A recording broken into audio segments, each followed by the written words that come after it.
கர்த்தருடைய பரிசுத்த நாமத்திற்கு ஸ்தோத்திரம். இன்றைய நாளுக்கான தேவ வார்த்தை ஏசாயா 40ஆம் அதிகாரம் 25, 26 மற்றும் 29ஆம் வசனங்கள். இப்படி இருக்க என்னை யாருக்கு ஒப்பிடுவீர்கள்? எனக்கு யாரை நிகராக்குவீர்கள் என்று பரிசுத்தர் சொல்லுகிறார். உங்கள் கண்களை ஏறெடுத்து பாருங்கள். அவைகளை சிருஷ்டித்தவர் யார்? அவர் அவைகளின் சேனையை லக்கத்திட்டமாக புறப்பட பண்ணி அவைகளை எல்லாம் பேர் பேராக அழைக்கிறவராமே.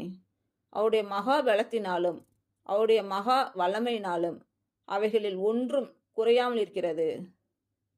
சோர்ந்து போகிறவனுக்கு அவர் பலன் கொடுத்து சத்துவம் இல்லாதவனுக்கு சத்துவத்தை பெருக பண்ணுகிறார்.